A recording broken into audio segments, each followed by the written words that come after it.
자, 오늘 학부모 설명회 지금부터 한번 시작해 보겠습니다. 자, 잘 보이시죠? 네. 코로나, 이 지긋지긋한 코로나, 입에서 아주 그냥 코로나 냄새가 날 지경이에요. 근데 어쩔 수가 없어요. 아직 안전하지가 않고 또 그렇다고 아이들의 학습을 중단할 수도 없기 때문에 지금 사실은 가정에서 네, 어머님들, 아버님들 가장 큰 고민이 우리 아이가 어떻게 제대로 공부를 해야 될까? 어떻게 우리 아이가 제대로 공부를 할 수 있도록 이끌어줄 수 있을까? 이 부분이 아마 제일 고민이 많이 되실 것 같습니다. 사실 예전에 아이들이 학교에 갈 때가 편했지 이런 생각 드시지 않으세요? 마치 신생아 아이들 태어나기 전에 뱃속에 있을 때가 편했지 이런 것처럼 애들이 학교 갈 때는 미처 몰랐던 그런 어떤 아이들의 학습의 민낯을 아마 지금 그냥 켜켜이 구석구석 6개월 동안 다 들여다보셨을 텐데 그때 들으셨던 고민이 있으셨을 거예요. 우리 아이가 제대로 공부를 하고 있는 게 맞나? 이렇게 공부를 해도 되는 건가? 지금 이렇게 한 학기를 지내셨잖아요. 그래서 도대체 공부가 뭐길래? 공부가 뭘까요? 공부는 시대의 흐름이 어떻게 변하더라도 절대로 놓칠 수 없는, 마지막까지 포기할 수 없는 우리의 미래가 아닐까 저는 그런 생각을 합니다.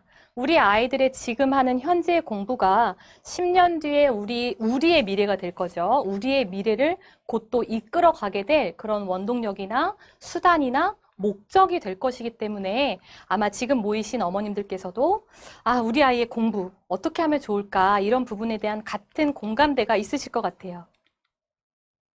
제가 재밌는 얘기를 하나 해드리겠습니다. 자, 예전이랑 달라진 점이 하나 있어요. 그냥 예전처럼 학교 공부만 열심히 하고 좋은 대학만 가면 성공을 하거나 안정된 직장을 가질 수 있는 시대가 아닙니다. 경쟁자가 하나 더 생겼어요. 예상하지 못했던 경쟁자가 생겼는데 그게 바로 누구죠? 네, AI죠, AI. 심심치 않게 이제 뉴스가 나오고 있는 것을 넘어서 사실은 이제 지금은 어떤 빅데이터, 뭐 구글이라든지 페이스북이라든지 뭐 이런 하루에도 막 몇십만 건씩 쏟아져서 올라오는 그런 빅데이터를 기반으로 해서 우리가 생활을 영위하고 또 삶의 질이 많이 향상되어지고 있죠. 근데 또 한편으로 생각해 보면 바로 이런 AI 때문에 화이트 칼라의 직종의 직업들이 또 AI로 대체될 거라는 위기도 가지실 수 있을 것 같아요. 또 실제로 그런 뉴스들도 많이 나고 있고요. 자, 제가 2016년도에 무려 4년 전인데 네, 어떤 일이 있었는지 두 가지 사건을 말씀을 해드리려고 합니다. 첫 번째는 이세돌과 알파고의 대결이었죠. 어떤 지성인의 최고의 그런 게임이라고 우리가 여겨졌던 그 바둑에서 이세돌이 알파고한테 대패를 했는데 딱 한 번을 이겼습니다. 네, 딱 한 번 불계승으로 이겼는데 이게 역사적으로 인간이 AI를 이긴 처음이자 최초이자 마지막 대결이 되어버렸죠. 근데 사실은 저는 이때 이 대결을 봤을 때 굉장히 속이 많이 상했어요. 네, 진짜로 뭔가 기계한테 정복당한 것 같고 앞으로 미래가 SF 영화 같은 데 보면 막 그런 거 나오지 않습니까? 막 그런 어떤 깊은 슬픔이 느껴졌었는데요. 이 이세돌이 알파고랑 대결을 할 때 또 하나의 사건이 있었어요. 바로 AI를 대학교에 보내보자라는 프로젝트였습니다. 혹시 이 책 읽어보시거나 제목을 접해보신 어머님들 계실까요? 네, 아마 몇몇 분들은 좀 아이의 교육에 관심이 있거나 이러신 분들은 이 책의 이름을 아마 들어보셨을 것 같아요. 근데 제가 아까 말씀드렸던 것처럼 이세돌 vs 알파고. 자, 근데 여기에는 뭐라고 되어 있냐면 대학에 가는 AI vs 우리 아이들입니다. 소름이 쫙 돋지 않으시나요? 자, 근데 그 앞에 요 서술되어 있는 걸 좀 보세요. AI는 대학에 가는데 우리 아이들은 교과서를 못 읽는다라고 되어 있어요. 책 제목이. 굉장히 자극적이죠. 제가 이 프로젝트에 대해서 간단하게 설명을 드릴게요. 일본에서 시행이 된 프로젝트입니다. 결론적으로는 우리 아이들이 AI가 갖추지 못한 능력의 역량, 즉 독해력을 키워야 한다로 귀결이 되는 책의 내용이었는데 이 프로젝트를 시행했던 사람은 사실 아이러니하게도 수학자였어요. 네, 일본에 있는 수학자. 수학자가 그러니까 수학자니까 이과잖아요. 그래서 AI 개발 기술이 지금 워낙 많이 발달을 했기 때문에 이 AI를 가지고 한계점을 한번 넘어보자라고 목표를 세웠던 거죠. 그 한계점이 도쿄대에 입학을 하는 미션이었습니다. 어떠세요, 어머님들 생각해 보시면 지금 AI 기술 발달이 엄청나잖아요. 또 4년 전 일이니까 지금은 훨씬 더 기술이 발달했을 것 같아요. 자, 그런데 그 당시만 해도 이게 굉장히 될까 안 될까 좀 확신이 없었던 프로젝트였는데 이 프로젝트는 사실은 2011년도에 시작을 했는데 2016년도에 조기 종료가 됩니다. 네, 조기 종료가 됐다고 하는 거는 두 가지 이유 중에 하나겠죠. 실패했거나 아니면 생각보다 AI가 너무 똑똑해서 빨리 도쿄대에 들어갔거나 어느 쪽이었을까요? 네. AI가 대학교에 갈 실력까지는 올라가는데 인류대인 도쿄대에는 입학을 하지 못했습니다. 네, 근데 이 책에서 이제 말하는 건 이 부분이죠. 어머님들께서 제가 아까 앞 슬라이드에 자, 공부가 도대체 뭐길래? 사랑이 뭐길래가 아니라 공부가 뭐길래? 라고 여쭤봤을 때 머릿속에 공부 잘하는 아이에 대한 기준을 어떻게 생각하고 계셨나요? 네, 수학 문제 막 잘 푸는 아이, 공부 잘하는 아이. 아니면 막 번역기처럼 영어 단어랑 막 술술술술 직독직해 해가지고 생활 영어 잘하는 아이, 공부 잘하는 아이. 다 맞기는 한데 진짜로 공부를 잘하는 아이는 스스로 글을 읽고 그 글에서 어떤 지식적인 정보를 혼자서 습득할 수 있는 아이가 아닐까 생각을 합니다. 이 책에서도 그 부분을 바로 짚어주고 있어요. 누가 이렇게 떠먹여주는 지식이 아니라 암기하는 지식이 아니라 이렇게 숫자나 통계나 어떤 자료들을 통째로 암기하는 일은 이제 앞으로는 AI한테 대적을 할 수가 없습니다. 그러니까 그 부분은 AI가 가져갈 수밖에 없어요. 그 부분의 직종군은. 그렇다면 우리 아이들은 뭘 습득해야 될까요?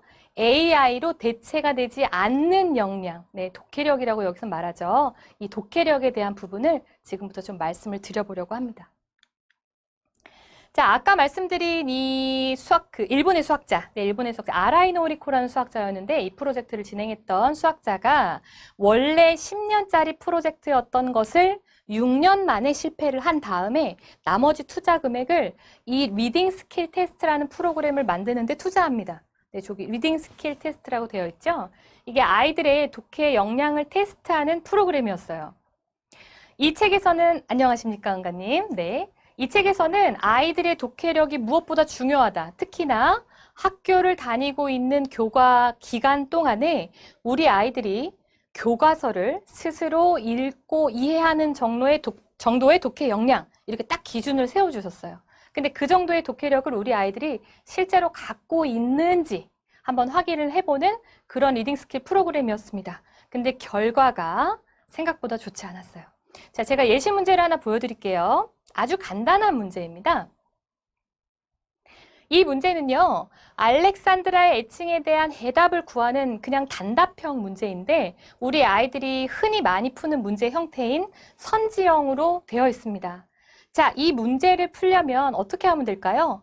먼저 문제 전에 지문을 똑바로 읽고 지문에서 주어진 정보와 그 정보의 연계성을 이해하고 거기에서 이 문제를 푸는데 필요한 것들을 추려서 적용을 해야 되겠죠. 자, 근데 우리 아이들이 이 문제를 많이 맞추지 못합니다. 어떻게 풀었길래 이 문제를 이렇게 많이 풀렸는지 제가 아이들의 입장에서 한번 이 문제를 풀어볼게요. 자, 보세요. 내가 구해야 되는 문제는 뭐야? 알렉산드라 애칭만 구하면 되네. 그러면 이 알렉산드라의 애칭이 들어가 있는 정보를 위에서 찾아야지라고 생각을 합니다. 위에 있는 글을 꼼꼼하게 읽은 다음에 문제를 푸는 게 아니라 지금 거꾸로 됐다는 거예요. 문제 먼저 보고 필요한 것만 찾아야지. 자, 그러면 아이들의 눈에는 이 지문이 어떻게 보이냐면 원래 지문은 이랬었는데요. 여기에서 이 알렉산드라의 애칭만 찾는 거예요. 알렉산드라 애칭, 찾았어. 있어요. 근데 알렉산드라 애칭이 뭐라고 기술이 되어 있나요? 여성의 이름이라고 되어 있단 말이에요. 그러니까 아이가 생각하기 이렇게 되죠. 아, 여성의 이름이 알렉산드라 애칭이구나. 문제가 뭐죠? 알렉산드라 애칭이 뭐냐고 물으니까 여성이죠. 라고 해서 답을 고릅니다. 4번으로요. 자, 어떤가요? 지금 제 설명을 들으니까 그렇게 생각을 한 게 맞나? 싶으신 어머님들도 계시죠? 제가 이거 오프라인 설명회에서 아이들한테 직접 물어봤을 때 실제로 이 4번에 답이 탁 튀어나오는 아이들도 있었어요. 자, 다시 보겠습니다. 지금 잘못된 답을 고르신 거예요.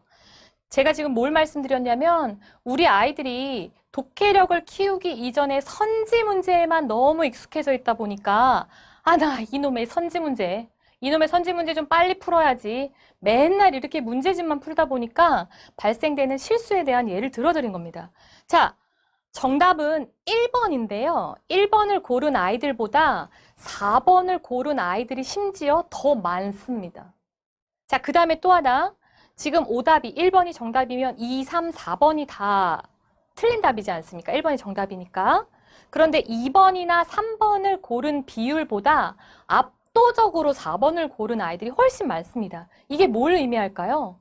애들이 그냥 찍어서 틀린 게 아니라 이 문제를 풀어서 틀렸다니까요. 그 자기가 스스로 풀 수 있는 만큼 풀었는데 4번을 고른 거예요. 이렇게 쉬운 문제를. 자, 제가 한번 다시 풀어보겠습니다. 이 문제는 알렉스는 남성과 여성 모두가 사용하는 이름으로, 둘 다 사용하는 이름이구나. 여성의 이름인 알렉산드라라는 이름을 가진 여자, 또 남자 알렉산더라는 이름을 가진 남자, 둘 다를 알렉스라고 부르는구나. 이 지문에 포함된 정보를 내가 스스로 꼭꼭 씹어서 이해한 다음에 문제에 적용을 해야 된단 말입니다. 근데 우리 아이들이 지금 이렇게 풀지 못하고 있죠. 아라이 노리코 고수가 아까 그 프로젝트에서 통계를 잡아봤어요. 이 AI가 갈 수 있는 대학이 상위 20%였는데 그 상위 20% 언더로 지금 우리 아이들이 80%나 차지하고 있다는 거죠. 이런 간단한 독해력 문제조차도 제대로 읽지 않아서 생기는 문제점들입니다. 네, 제가 이거를 잘못 눌러서 네, 정리해드리겠습니다. 자, 우리 아이들이 이끌어갈 미래는 4차 산업혁명이 이루어진 AI와 공존하는 시대입니다. 우리 아이들이 AI가 잘하는 역량은 뒤따라가지 말고 그 부분을 AI한테 맡기고 AI로 대체할 수 없는 부분의 역량, 뭐죠? 독해력이죠. 이 부분에 대한 역량을 어떻게 하면 강화할 수 있을지 같이 한번 생각해 보도록 하겠습니다. 자, 우리 아이들이 지금 독해력으로 인해서 발생되는 문제들이 뭐가 있는지 제가 수학이랑 영어에 대한 예시를 간단하게 보여드릴 텐데요. 지금 보여드리는 이 문제는 3학년 문제입니다. 3학년. 3학년 혹시 자녀를 둔 어머님들 계신가요? 한번 손 들어 보실까요? 네, 여기 손이라고 남겨주시면 될 것 같아요. 3학년 정도 되는 아이들은 뭘 배우냐면 2학년 때 구구단을 배운 다음에 나눗셈을 배웁니다. 자, 이 정도 문제를 3학년이 푼다고 한번 생각을 해보세요. 네, 손 하셨네요. 네, 3학년 어머님들 많으시네요. 한번 주의 깊게 봐주시면 좋을 것 같아요. 자, 우리 아이가 이 문제 풀 수 있을까? 이런 관점에서 한번 봐주세요. 자, 서울역에서 출발해서 50분 이내에 다시 서울역을 도착해야 한다. 자, 아이가 지문을 꼼꼼하게 읽고 잘 씹어서 이해를 해야 되는 과정입니다. 두 번째. 다른 역까지 가는데 걸리는 시간은 2분이다. 그리고 관광 시간은 30분입니다. 자, 여기에서 많은 분들이 손해 주셨어요. 자, 여기에서 우리 3학년 내 아이가 어떤 부분에 집중해야 될까요? 어떤 부분에 정보를 집중해야 하냐면 바로 이 부분이죠.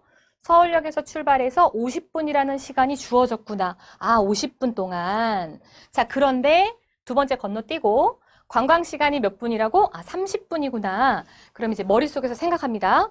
50분 동안 내가 어디를 가서 관광을 30분 동안 해야 된다. 네. 발 드시지 마시고요.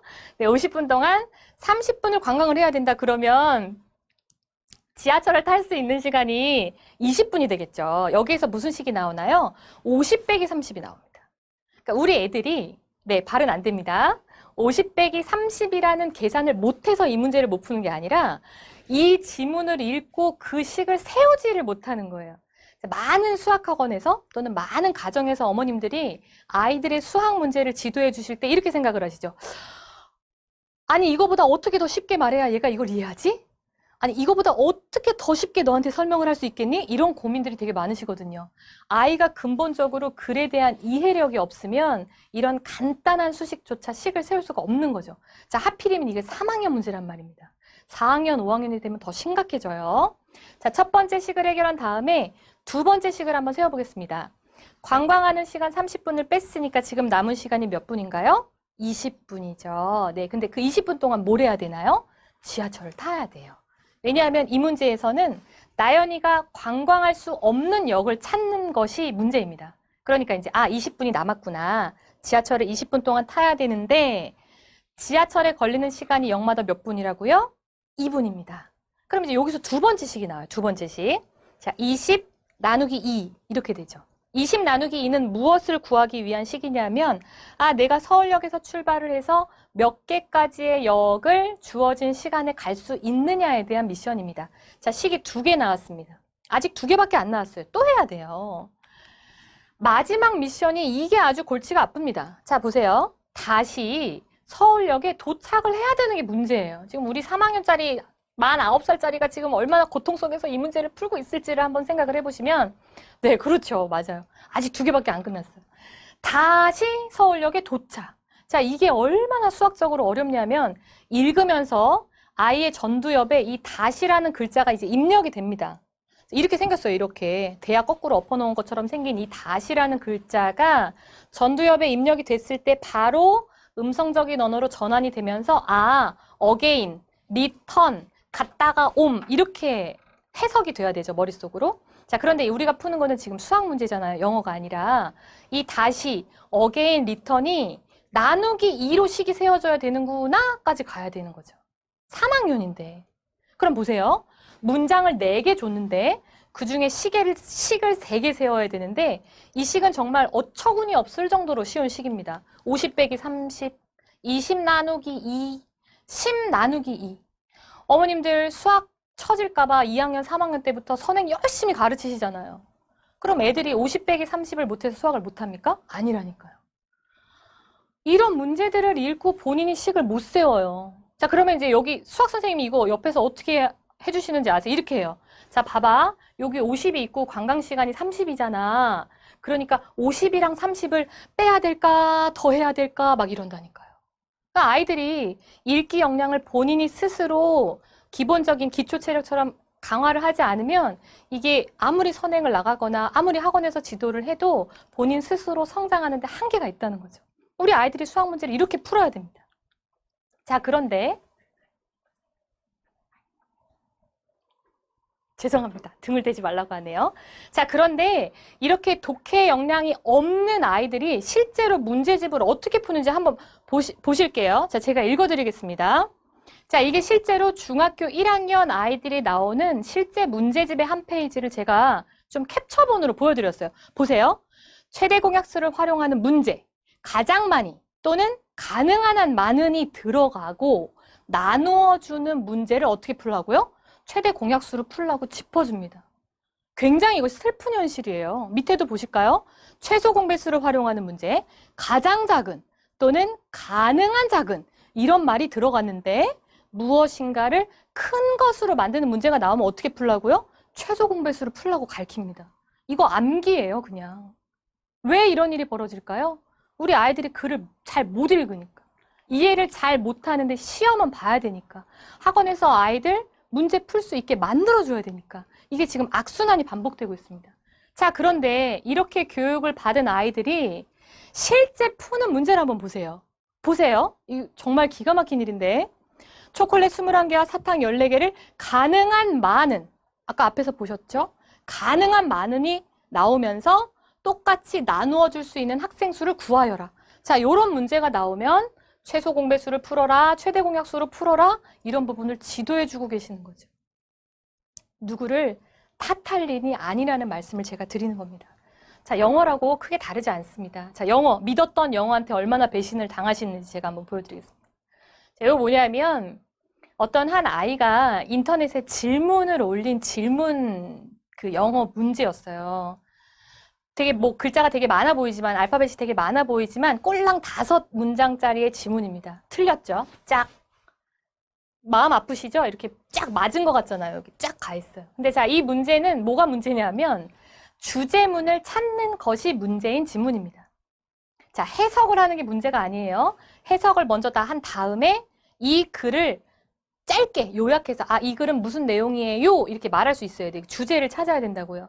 자, 근데 우리 아이가 질문을 인터넷에다가 올렸어요. 도와주세요. help me.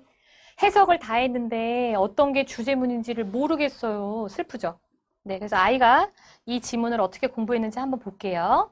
자, 이 지문은 이제 영어니까 제가 한글로 고쳐드리겠습니다. 어떤 내용이신지 보기 위해서 보세요. 같은 내용이에요. 많은 사람들이 자신의 문화의 음식 먹는 것을 선호한다. 이해하시면서 같이 읽어주십시오. 지금 보고 계시는 어머님들께서는 많은 사람들이 자기 문화에 익숙한 음식을 잘 먹는구나. 이해하셨죠? 자, 어떤 사람들은 익숙하지 않기 때문에 특정한 음식을 싫어한다. 자, 머릿속으로 싫어하는 음식 떠올려 보세요. 저는 고수 못 먹습니다. 엊그저께도 쌀국수 먹었는데 고수는 빼고 먹었어요. 뭐 이런 음식들 있잖아. 나는 홍어회를 못 먹는다거나. 그런 내용이에요.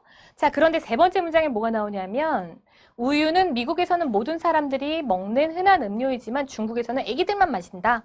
그렇다고 하네요. 어떤 사람은 종교적인 이유 때문에 특정한 음식을 먹지 않는다. 뭐 예를 들면 힌두교에서는 소를 맞아요. 1번.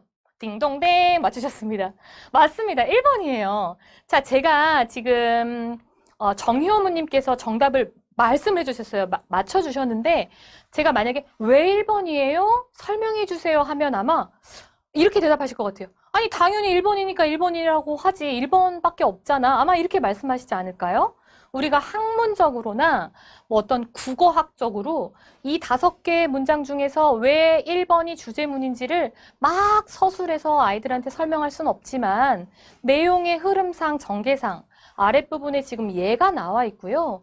위에 이 글에서 전체에서 말하려고 하는 주제문이 나와 있잖아요. 근데 우리 아이가 이렇게 영어를 똑똑하게 잘하는 우리 아이가 주제문은 못 찾더라는 겁니다. 이게 영어의 문제가 아닌 거죠. 여기 보시면 이 답을 친절하게 알려주신 영어 선생님이 계셨어요. 근데 우리 아이들은 이 밑에 있는 어떤 설명들을 읽을 필요가 없죠. 답이 중요하니까요. 그래서 제가 독해 훈련에서 꼭 중요하게 생각을 하셔야 되는 그 학습 포인트가 바로 이런 선지형 문제에 노출이 되지 않은 깨끗한 지문을 아이들이 읽도록 훈련을 해야 된다는 말씀을 지금 먼저 드리겠습니다. 이따 보여드릴 텐데요.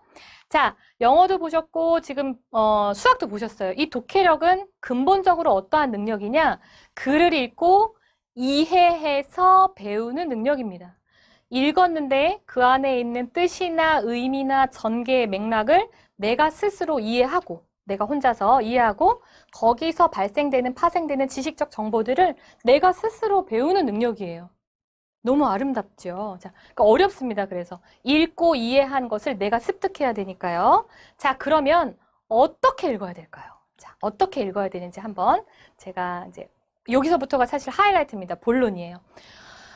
어머니들께서 많이 아마 고민을 하실 겁니다. 읽혀야 되는 거 사실 알아.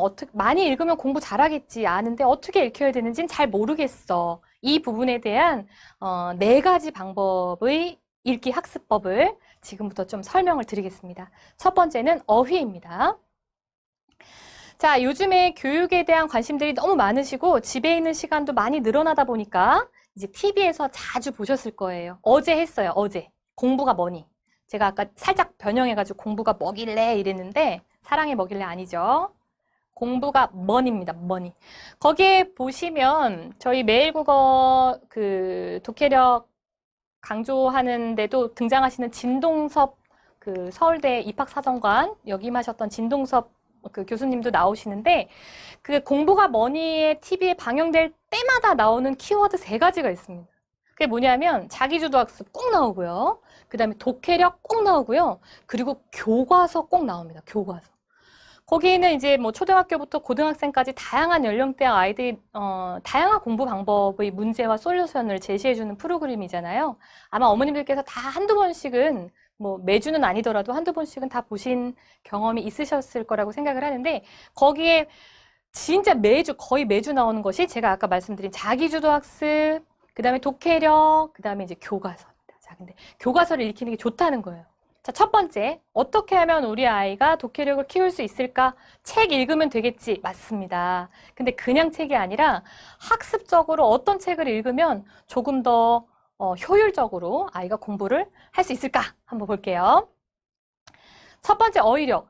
교과에 있는 어휘조차 모르는 상태에서 그냥 아무 독서나 하는 것은 사실 좀 순서가 어긋났다라는 말을 하는 영상을 제가 최근에 본 적이 있습니다. 이게 무슨 의미냐면, 자, 한번 생각을 해볼게요. 아이들이 읽어야 되는 거리들은 굉장히 무궁무진하게 많아요. 좋은 책들도 많고. 또 어려서부터 어머님들께서 책도 많이, 양서들도 많이 이제 사주셨잖아요. 네, 근데, 그런 어떤 뭐 동화책이라든지 이런 서사, 시간의 순서대로 흐름이 전개가 되고 그 시간의 흐름 속에서 이제 몇 가지의 인물이나 사건들이 발생되는 그런 류의 책들이죠. 대표적으로 동화책, 뭐 역사책 이런 것들이 있겠습니다. 여기에서는 정확한 어휘를 파악하지 못하더라도 이 흐름의 전개가 있기 때문에 내용의 흐름에 따라서 그냥 대충 그 맥락을 보고 그 어휘를 그냥 때려 맞추고 넘어가도 됩니다. 네, 그렇게 크리티컬한 문제가 발생되지 않아요. 자, 그런데 교과서는 비문학이죠. 문학이 아니라. 교과서는 그렇지가 않아요. 어떤 한 개의 단어를 만약에 모른다 그러면 전체적인 의미 자체를 이해하지 못하는 일이 발생될 수도 있습니다. 그리고 또 하나 제가 보여드릴게요. 자, 단어를 모르면 일어날 수 있는 일이에요. 제가 아까 말씀드린 공부가 뭐니에 나온 건데 보시죠. 고지식하다. 어머님들 보세요. 고지식하다. 아이가 물어봤어요. 엄마 고지식하다가 뭐야? 뭐라고 대답해 주실 거죠? 꽉 막혔다. 뭐 융통성이 없다. 이렇게 설명해 주시겠죠. 근데 우리 아이 뭐라고 하나요? 지식이 많다? 고지식하다. 제가 다른 예도 한번 들어볼까요? 역맛살 이런 거 많이 나오죠. 역맛살. 어떤 국어 선생님께서 그래 맞아요. 융통성이 없다 이런 뜻인데 아이가 이렇게 대답합니다. 고지식하다? 지식이 많다는 건가? 그럼 지식이 없으면 저지식입니까? 좀 이상하죠. 또 이런 것도 있어요. 역맛살이 어디 부위예요? 치맛살이랑 무슨 관계예요? 역맛살 뜻을 몰라서 이런 아이도 있습니다. 제가 하나 더 말씀드려볼게요. 개편하다. 개편하다 무슨 뜻이죠? 개편하다. 개 힘들다의 반대말 아닐까요? 네. 개편하다. 우리 아이들이 지금 이렇습니다.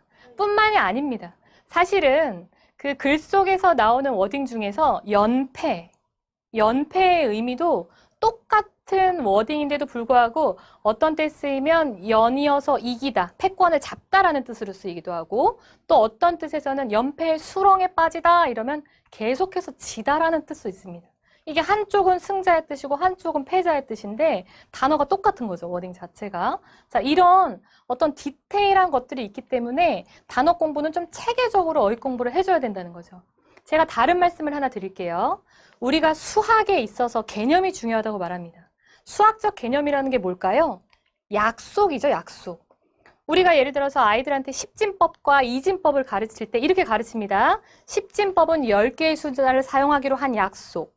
이진법은 2개의 숫자를 사용하기로 한 약속이죠. 개념이라는 것이 우리 인간이 만들어 놓은 약속을 말하는 것인데 바로 그 약속이 국어에서는 어휘인 것이죠. 그래서 독해학습을 할 때 가장 처음에 수반되어야 되는 학습 목적이 바로 교과서 어휘입니다.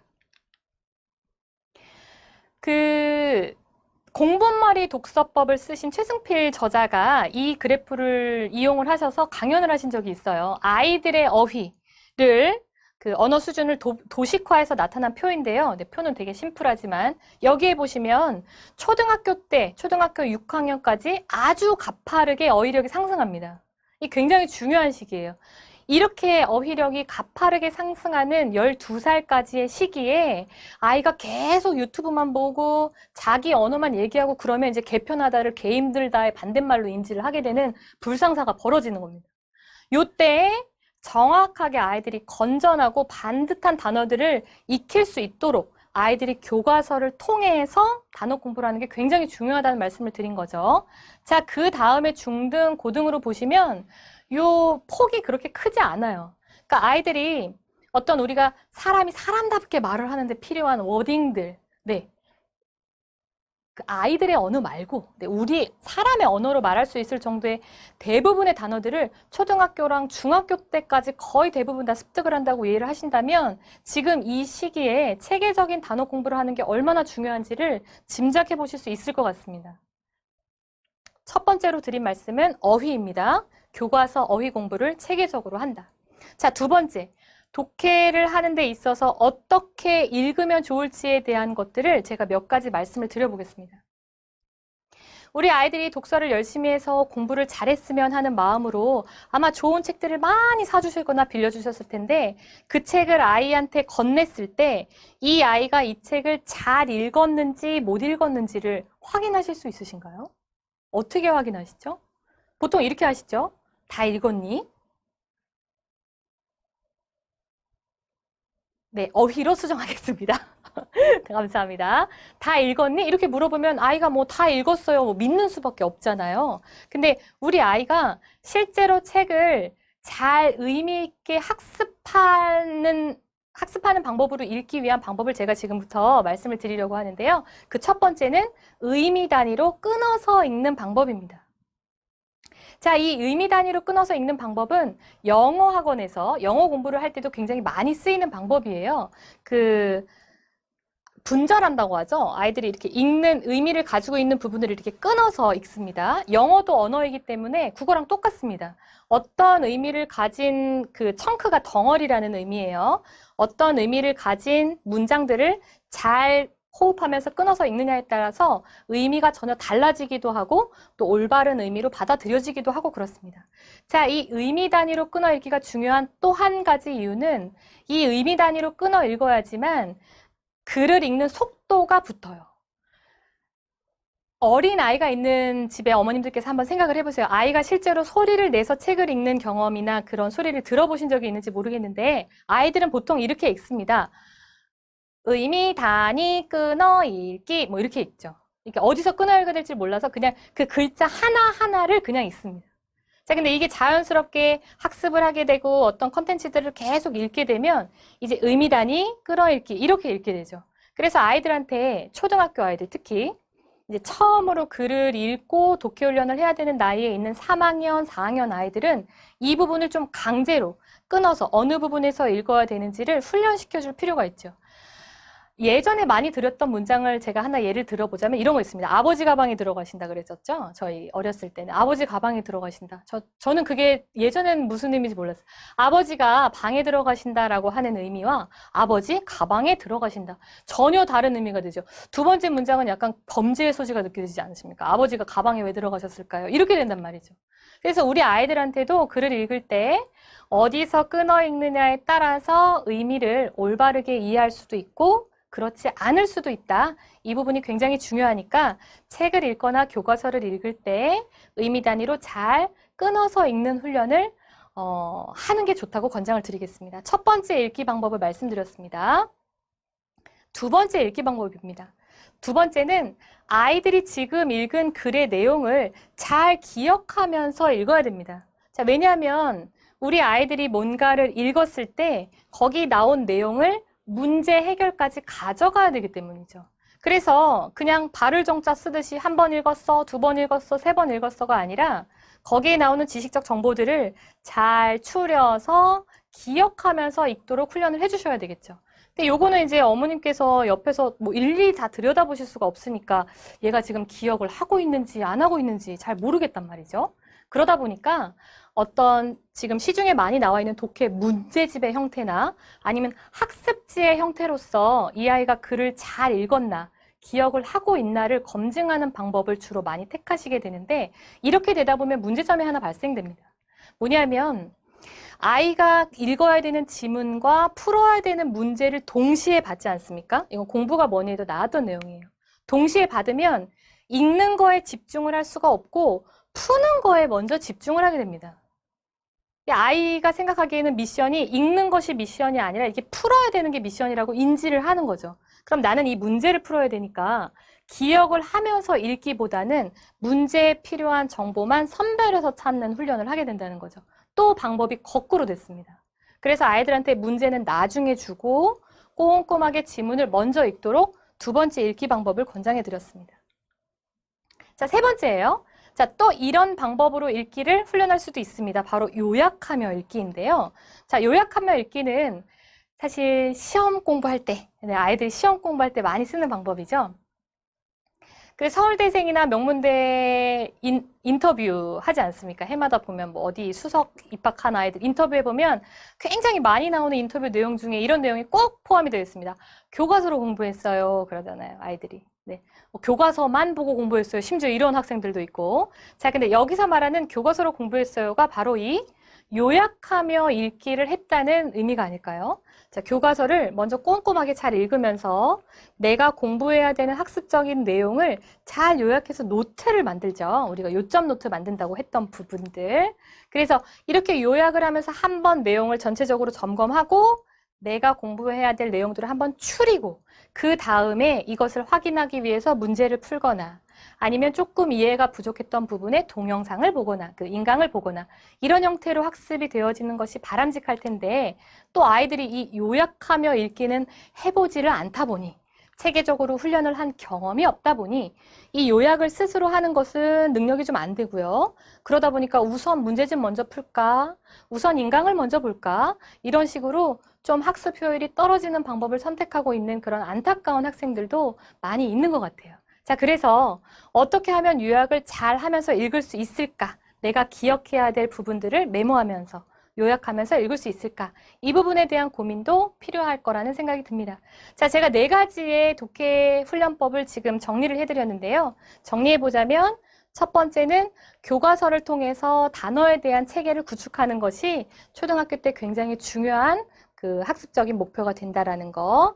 그 다음에 읽을 때는 어떻게 읽는 게 좋냐? 잘 의미 단위로 끊어서도 읽고 또 내용을 기억하면서도 읽고 그리고 그 내용을 더 잘 기억하기 위해서 요약을 하면서 읽는 훈련도 필요하다라는 말씀을 드렸습니다. 너무 이상적인가요? 네. 자, 그러면 지금 제가 제안해드린 이런 공부법들, 이런 독해 학습법들을 실제로 그러면 어떻게 하면 좋을까요? 집에서 그냥 교과서 갖다 앉혀놓고 어머니께서 옆에서 막 발을 정자 써가면서 할 수가 없잖아요. 자, 그래서 저희 매일국어 프로그램에 이런 부분들을 잘 녹여보았습니다.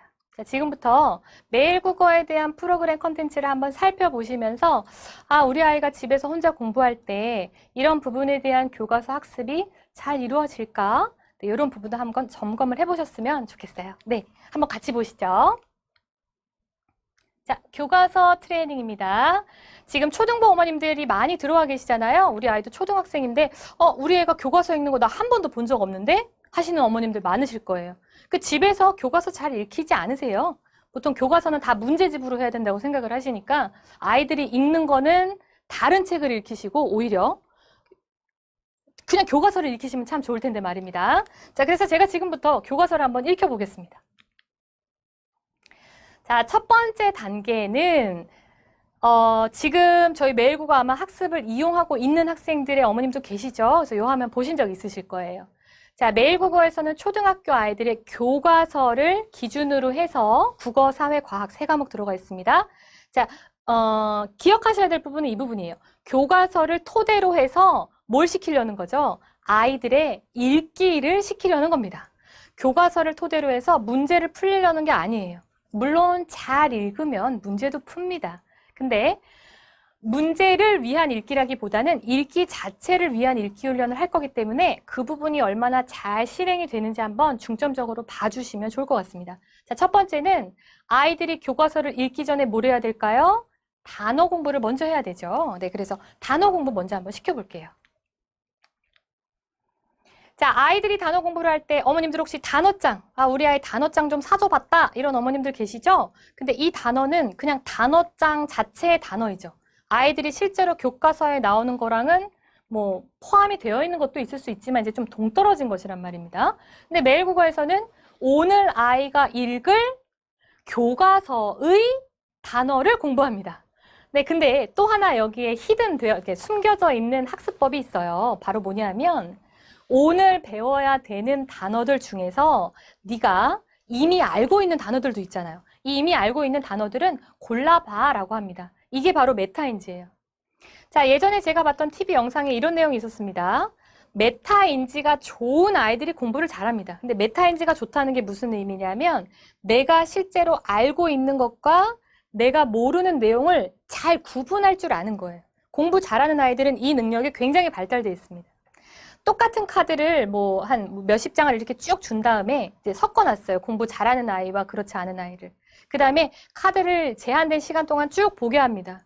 그 다음에 아이한테 이제 물어보죠. 카드를 수거한 다음에 몇 개의 단어를 외운 것 같아? 이렇게 물어봤을 때 이 메타인지가 좋은 학생들은 자기가 실제로 기억하고 있는 개수를 거의 정확하게 기억합니다. 저는 7개 정도를 기억했어요. 기억하고 있어요. 그럼 그 7개를 다 쓸 수 있는 거죠. 자, 그런데 그렇지 않은 아이들, 메타인지가 낮은 아이들은 저 한 10개 정도는 기억하는 것 같은데요. 하지만 실제로 10개를 기억하지 못합니다. 그러니까 내가 알고 있는지 모르고 있는지를 스스로 자가 진단을 할 수 있는 능력을 메타인지라고 보시면 될 것 같아요. 매일 국어에도 그 기능이 들어가 있어요. 오늘 배워야 되는, 오늘 공부해야 되는 단어 중에서 네가 스스로 알고 있다고 생각하는 단어는 먼저 골라봐 합니다. 이제 알고 있다고 하면 그 단어는 제외하고 모르고 있다고 하는 단어들만 공부를 하죠. 매일 국어는 이제 온라인 학습 프로그램이니까 태블릿이나 뭐 노트북 같은 것으로 형태를 하게 되겠죠. 그래서 이 단어장은 이제 따로 공부를 해주시면 더 좋기는 하지만, 자, 어쨌든 모른다고 했던 단어들을 이렇게 넘겨가면서 눌러가면서 단어의 뜻, 그 다음에 예문, 그 다음에 동의의어 굉장히 중요합니다. 저희가 한자 기반 체계이기 때문에 이 의미를 가진 한자의 뜻까지 같이 포함이 되어 있습니다. 자, 그래서 단어를 한 바퀴 쭉 공부를 하고 나면 지금 단어 공부하고 있는 거예요. 교과서에 나오는 단어. 그럼 지금 공부한 단어를 문장 속에서 잘 의미를 이해하고 있는지를 알아야 되잖아요. 그래서 이제 뜻고르기에 대한 부분을 간단하게 퀴즈 형태로 풀게 됩니다. 요거는 단어 점검이니까. 자, 그런데 마지막 부분에 이 단어 점검에 대한 또 재미난 퀴즈가 하나 숨어 있습니다. 자, 바로 워킹 메모리 게임인데요. 어머님도 한번 같이 해보세요. 질문했던 것 중에서 이제 4개의 카드의 단어를 보여줄 건데 이렇게 나오죠. 기관, 양분, 전달하다, 세부적. 근데 이게 좀 이따 사라질 거예요. 5, 4, 3, 2, 1. 네, 없어졌죠. 위치 혹시 다 기억나시나요? 기억나세요? 기관은 기억나요? 네. 어디에 무슨 단어가 있었는지를 아주 집중해서 몰두하지 않으면 이 단어가 금방 이렇게 휘발돼서 날아가 버립니다. 자, 근데 우리 아이들이 독해력 훈련을 하면서 최종적으로 키워야 되는 역량은 뭐냐면 그냥 읽고 잊어버리면 되는 게 아니라 읽고 기억까지 해야 된단 말이죠. 한 번 읽었는데. 네, 그래서 초등학교 때도 이런 부분의 단기 기억 역량을 키워주기 위해서 저희가 카드 게임 형태로 이렇게 단어장을 넣어놨죠. 그러면 어디에 위치해 있는지 집중해서 봤다가 이제 딱 찍습니다. 아, 요 단어가 어디에 있었구나를 딱 골라내야 돼요. 이렇게 카드 형식으로 게임 형태로 만들어놨어요. 자, 아이들이 이제 이거를 미스클릭해가 잘못 눌러가지고 뜻을 잘 못 고르거나 이러면 이게 성취도 표정에 반영이 되기 때문에 다시 또 학습을 하면 되기는 합니다. 자, 이렇게 어휘학습을 한 바퀴 완료했습니다. 보이시죠? 어휘학습을 다 완료하고 나면 점수나 아니면 동그라미 채점표, 동그라미 뭐 짝대기 이렇게 나오는 게 아니라 이렇게 참 잘했어요 도장을 주게 돼요. 아이들이 지금 교과서에 필요한 단어 공부를 했는데 도장을 받았습니다. 예쁜 도장을 받았으면 이제는 이제 본문을 읽을 자격이 주어지죠. 근데 여기 예쁜 도장 못 받고 막 이렇게 이런 찡그린 애가 나온다거나 막 이렇게 울상인 애가 막 척키 얼굴이 나온다거나 이런 빨간색 얼굴이 나온다거나 이러면 아이가 단어 공부를 온전하게 다 하지 못했다는 의미니까 그때는 어머님께서 보시고 아, 요거 단어 오늘 어려운 게 되게 많았구나. 다시 한 번 더 해서 요거 참 잘했어요 도장으로 바꿔서 달아보자. 이렇게 학습 지도를 해주시면 됩니다. 어머니께서 다 지켜보실 필요는 없고요. 자, 단어 공부를 다 한 다음에 이제 읽기 들어가 보겠습니다. 초등입니다. 교과서 읽습니다. 자, 어떻게 읽어야 된다고 말씀드렸나요? 의미 단위로 끊어서 읽기라고 말씀을 드렸어요. 어디에서 끊어서 내가 숨을 쉬느냐에 따라서 글의 의미 자체가 아예 달라져 버립니다. 자, 이 숨쉬기가 얼마나 중요하냐면 운동을 처음 배울 때나 뭐 악기를 처음 배울 때나 뭐 어떤 몸을 사용하는 모든 것들을 배울 때에도 다 이 숨쉬기를 배우죠. 마라톤을 할 때도 숨쉬기를 배우고 수영을 할 때도 숨쉬기를 배우고 심지어는 요가나 필라테스를 할 때도 가만히 앉아서 명상만 하는데도 우리가 호흡을 배웁니다. 왜냐하면 그 행위의 효율성을 높이고 건강하게 그 행동을 하기 위해서잖아요. 읽기에서도 마찬가지입니다. 어디에서 호흡을 하느냐에 따라서 의미가 완전히 변질돼 버릴 수도 있기 때문에 우리가 의미 단위 읽기를 하기 위해서 이렇게 준비를 했습니다. 한번 보실까요? 백지가 나와요. 아이를 읽혀야 되는데 교과서를 읽혀야 되는데 백지가 나옵니다. 그 다음에 한 번씩 누를 때마다 끊어서 읽어야 되는 구간을 지정해 놨습니다. 이렇게요. 사람의 몸에는 팔, 다리, 몸, 머리 등 여러 가지 기관이 있습니다. 아무 데서나 읽으면 안 되죠. 자, 만약에 이 문장을 그냥 주면 아이들이 이렇게 읽어요. 사람의 몸에는 팔, 다리, 몸, 머리 등 여러 가지 기관. 이렇게 읽죠. 그냥 글자 하나하나를 읽기 바쁘단 말입니다. 근데 3학년, 4학년 되는 아이들한테 이렇게 훈련을 시켜주면 이러한 각 기관들은 끊고 모두 이름과 역할이 서로 다릅니다. 끊고 그런데 사람뿐 아니라 식물도. 자, 이런 식으로 첫 번째 읽기를 하는 겁니다. 우리가 이것을 보통 정독이라고 말하죠. 자세하게 읽기입니다. 자, 이렇게 해서 아이가 오늘 공부해야 되는 교과 내용 중에 한 번을 다 읽으면 그 다음 두 번째 단계로 넘어갑니다. 자, 보통은 문제집 한번 생각해 보세요. 독해 문제집 아니면 독서 문제집이 있으면 왼쪽 바닥에는 지문이 나와 있고 오른쪽 바닥에 바로 문제가 나옵니다. 그럼 아이들이 이거 천천히 이렇게 어느 천년에 읽고 있겠어요. 빨리 문제 본 다음에 여기 문제 필요한 거 요거네? 그리고 또 막 찾잖아요. 그렇게 못하게 하려고. 그래서 천천히 읽도록 하기 위해서 저희가 문제를 노출하지 않았습니다. 자, 한 번을 읽었는데 두 번째를 또 익힙니다. 제가 아까 앞에서 말씀드린 내용 중에서 두 번째 읽기 방법이죠. 바로 기억하면서 읽는 방법입니다. 자, 학습적으로 읽는 것은 연애소설이나 역사소설을 읽는 것이랑 다릅니다. 이게 학습 독해이기 때문이에요. 그 안에 반드시 지식적으로 기억해야 되는 정보들이 숨어 있습니다. 그러면 우리 아이들이 교과서를 읽으면서 이 부분을 내가 기억을 해야지 이따가 문제에 나오면 요걸 적용할 수 있구나 이런 부분들을 선별해야 되잖아요. 그러다 보니까 기억하면서 읽을 수 있도록 이 기억이 되는 포인트에다가 OX 퀴즈를 살짝 얹어놨습니다. 살짝. 보시죠. 아까 나왔던 그 문장이에요. 사람의 몸에는 팔다리, 팔다리, 몸, 머리 등 여러 가지 기관이 있습니다. 이런 각 기관들은. 똑같은 문장인데, 과학 지문이죠. 똑같은 문장인데 아래 뭐가 나오냐면 이번에는 사실일치 OX 퀴즈가 살짝 있습니다. 자, 아까 첫 번째 읽을 때랑 차이점은 뭔가요? 아까 첫 번째는 하나하나 꾸역꾸역 또박또박 읽었는데 이번에는 전체 지문을 쫙 보여주죠. 그러면 내가 지금 기억해야 되는 이 핵심의 내용이 여기에 어디에 포함되어 있는가를 잘 살펴보면서 읽어야 되겠죠. 두 번 읽었습니다. 자, 한 두 번쯤 읽으면 이제 괜찮지 않나 싶었는데 매일 국어에서는 그렇지 않아요. 아직 아니야. 미안하지만 한 번 더 읽어줘야 되겠어. 한 번 더 읽힐 거예요. 한번 보시죠. 이번에는 어떻게 읽히냐? 요약을 하면서 읽힐 겁니다.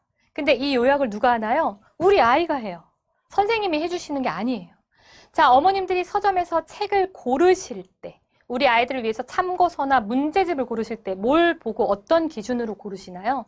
혹시 책을 참고서를 쫙 펴봤는데 참 내용 요약 정리가 요점 정리가 잘 돼 있네. 이 책 참 예쁘게 눈에 잘 들어오네. 이런 책을 고르시진 않으셨나요? 자, 우리 아이가 교과서에 있는 그 생자 지문을 아무 걸러지지 않은 그 원문을 보고 스스로 요약을 하는 이 과정에서 어떤 학습적인 효과가 나타나는 것인데 그것은 시키지 않고 그냥 잘 정리가 되어 있는 참고서만 계속 아이한테 넣어주다 보면 결국 중학교, 고등학교가 올라갔을 때 스스로 이런 부분에 대한 어려움을 겪게 될 수도 있습니다. 자, 그래서 매일국어에서는 자, 원문을 이번에 어떻게 할 거야? 요약문으로 고칠 거야. 이렇게 만들어 놨어요. 잘 보면. 자, 일단 얘가 지금 몇 번째 나왔죠? 지금 세 번째 나왔죠. 첫 번째로 끊어읽기 할 때 한 번 읽었지. 두 번째로 OX 퀴즈 기억하면서 읽느라고 또 읽었지. 근데 또 나왔어요. 같은 지문이에요. 근데 이번에는 오른쪽에 보니까 식물의 구조 1 타이틀이 달려 있고요. 뿌리 땡땡 식물이 서 있을 수 있도록 해줌. 요약문의 형태입니다. 이것을 아이가 스스로 관찰하면서 이 지문의 내용이 이렇게 간단하게 변형이 됐구나를 한 줄씩 한 줄씩 살펴보면서 비교하면서 풉니다. 자, 보시면 요약하기 지문 중에 이렇게 네모칸이 포함이 되어 있어요. 네모칸 딱 보면 무슨 생각 드세요? 저기다 뭘 넣어줘야 되겠구나. 정답을 넣어줘야 되겠구나라고 생각하시죠? 근데 매일국어에서는 정답을 넣는 개념이 아니라 지문을 클릭하는 개념입니다. 뭐 때문일까요? 지문 다시 읽게 하려고. 네. 또 한 번 더 읽어. 미안하지만 이거 또 읽어야 돼. 회독이 이렇게 중요해요. 그래서 자, 왼쪽에 있는 문장을 보면서 똑같은 내용이 여기 나오면 이쪽에 있는 이 지문을 클릭을 했을 때, 이렇게 클릭을 했을 때 답이 쏙 들어갑니다. 클릭을 하면 답이 쏙 들어갑니다. 그러니까 비교를 해야 되는 거예요. 내 원문과 요약문을. 제가 지난번에도 똑같은 예를 한번 드렸는데 이거는 뭘 생각하시면 좋냐면 혹시 바이올린이나 첼로 같은 차련 악기를 배워보신 적이 있으신지 모르겠어요. 근데 그런 악기들은, 이게 활로 켜는 악기들은 어느 부분에 음을 눌러야 되는지 지판에 표식이 없습니다. 그래서 아이들이 처음 악기를 배울 때 그 악기 레슨 선생님이 거기다가 이제 셀로판 테이프를 이렇게 붙여주신단 말이에요. 그러면 4살, 5살, 음에 대한 기본적인 개념이나 거리감이 없는 아이도 그 셀로판을 보면서 그 음을 짚어서 악기를 연주할 수 있게 되죠. 이 과정을 1년이 넘게 합니다. 자, 그러면 신기하게도 아이가 이 위치의 음이 자연스럽게 체화가 돼서 내 몸에 익어서 이제 그 악기를 연주할 수 있게 되는 거예요. 제가 요약하기 훈련에서 말씀드릴 수 있는 부분은 바로 이 부분입니다. 아이들의 독해 훈련을 무엇처럼 알아? 예체능처럼 알아. 매일매일 해야 돼요. 매일매일. 체화될 수 있도록. 그래서 미리 프레임을 만들어 놓고 요렇게 요약문으로 고치는 훈련을 하는 거야. 이것을 3학년, 4학년, 5학년 때까지 계속 시키는 거죠. 자, 이렇게 해서 3번을 다 읽어야지만 매일국어에서 말하는 독해 훈련이 끝이 납니다. 처음에 어휘, 그 다음에 1회독, 2회독, 3회독까지. 그 다음에서야 실전 문제풀이가 나오는데 제가 아까 뭐라고 말씀드렸나요? 문제풀이는 언제나 마지막에. 미리 보여주지 마세요. 문제풀이는 마지막에. 문제가 뭐가 나올지 아이가 예측하도록 만들지 마세요. 그냥 읽기 그 자체에 집중해서 온전하게 교과서 꼭꼭 씹어서 읽고 단어 공부할 수 있도록 매일국어에서 할 수 있습니다. 마지막에 나오는 문제풀이는 대신에 많이 넣지 않았습니다. 우리는 온라인 문제집이 아니니까요. 매일국어에서는 아이들이 읽기를 잘 못해서 읽기에 대한 훈련을 체계적으로 하지 못해서 발생될 수 있는 그 작은 틈인 학습 결손을 처음에 조그맣게 생기는 학습 결손은 간과하신단 말이에요. 크게 느껴지지가 않아요. 그래서 그냥 방심하다가 나중에 큰일 치르시죠. 그 결손을 생기지 않게 3학년 때부터 교과서를 통해서 아이들이 제대로 된 읽기 훈련을 체계적으로 할 수 있도록 하는 것이지 문제를 주구장창 많이 풀려고 만들어진 프로그램은 아닙니다. 대신에 이렇게 읽기 훈련이 교과서로 잘 되면 얼마나 기본이 탄탄하겠습니까? 그러면 그 다음에 풀 수 있는 문제집은 시중에 너무 많아요. 좋은 문제집들이 많으니까 그 부분은 따로 메꿔주시면 되는 것이지 매일국어를 온라인 문제집이라고 혹시 오해를 하신다면 오늘 설명회를 통해서 그 부분에 대한 생각은 조금 다시 생각을 해주셨으면 좋겠습니다. 문제는 요 정도 나옵니다. 많지 않죠. 네, 선지 문제도 나오지만 한 3문제, 2문제, 3문제 이렇게 나와요. 그래서 아이들이 문제를 푸는 데 대한 학습적인 스트레스는 받지 않기로 유명한 것이 또 저희 매일국어이기도 하죠.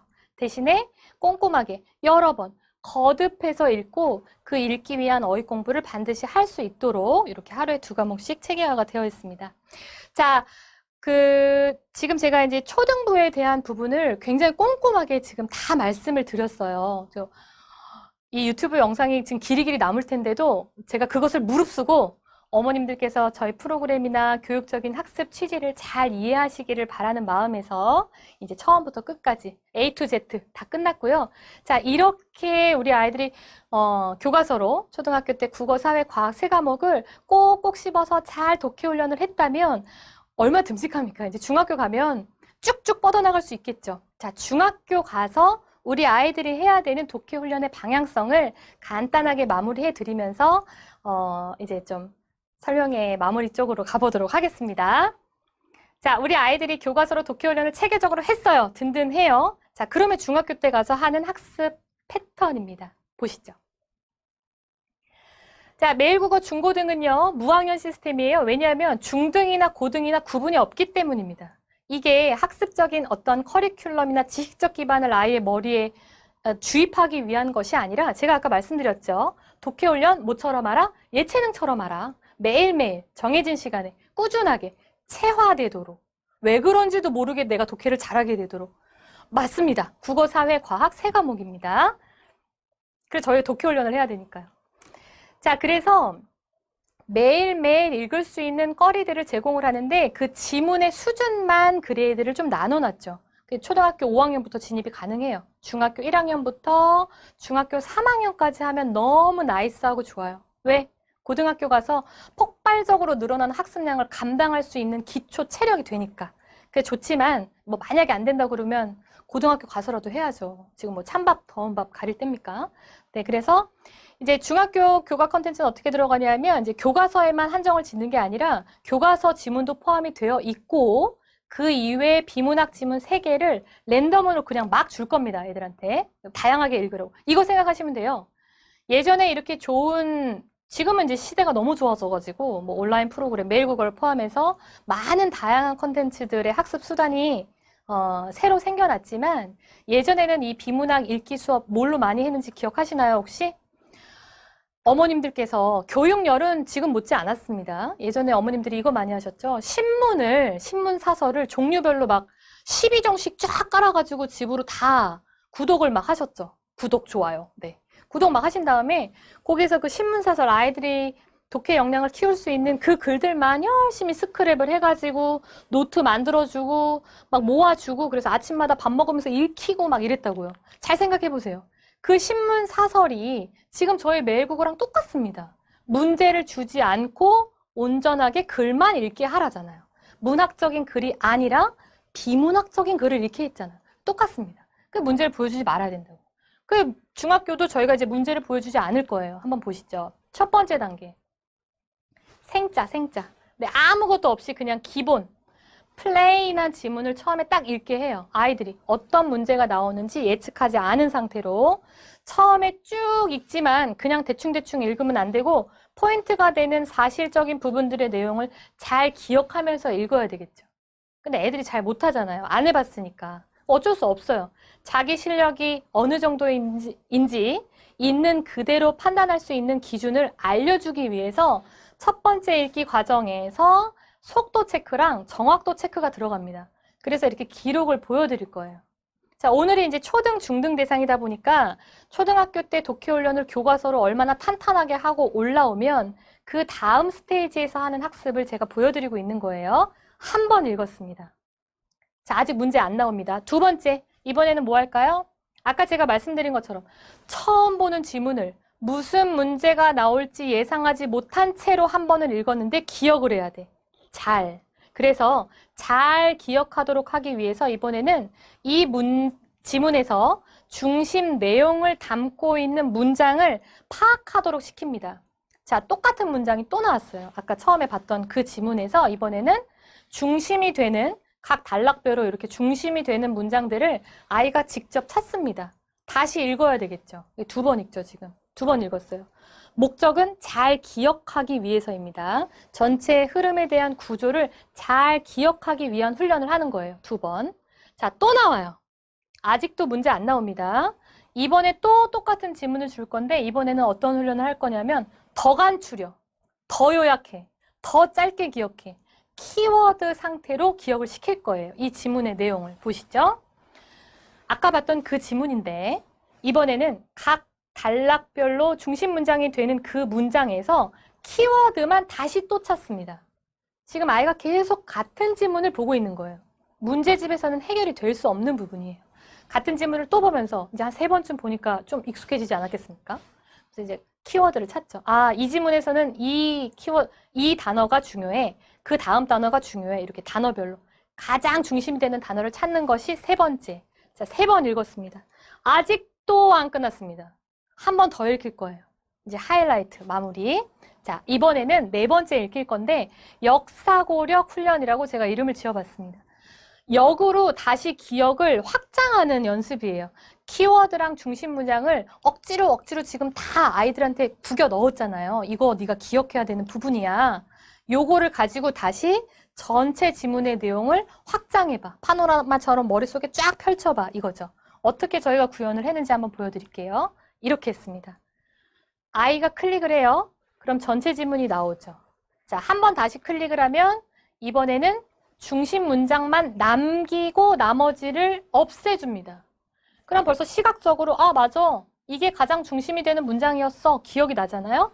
한 번 더 클릭을 하면 이번에는 이 안에서도 가장 핵심이 되는 뼈대를 담은 딱 그 어휘만 딱 남겨줘요. 1문단, 2문단, 3문단. 자, 아까는 굉장히 긴 글을 읽었는데 이렇게 클릭을 하면서 내가 지금 거쳐온 학습 단계들을 다시 되돌아보니 자, 이제는 요 핵심이 되는 핵심어만 보더라도 전체 지문의 내용이 쫙 머릿속으로 펼쳐집니다. 어떤 내용이었죠? 일본이 독도를 자기네 땅이라고 자꾸 거짓 주장을 하고 있는데 그 이유가 뭔지 봤더니 지하자원도 있었고 지리적인 위치로서 어떤 요충지가 되는 위치인 장점도 있고 그 다음에 또 국토적으로도 해안권이 또 넓혀지는 뭐 그런 내용들이 여기 있었거든요. 머릿속으로 나는 알죠. 너는 모르지만, 너는 이 지문을 안 읽었으니까 이것만 보면 모르겠지만 나는 기억이 난단 말입니다. 역으로 다시 지문을 확장시켜가는 연습을 하는 거예요. 마지막으로. 그럼 우리는 어떻게 해야 돼? 이런 일본의 만행에 어떻게 대응해야 돼?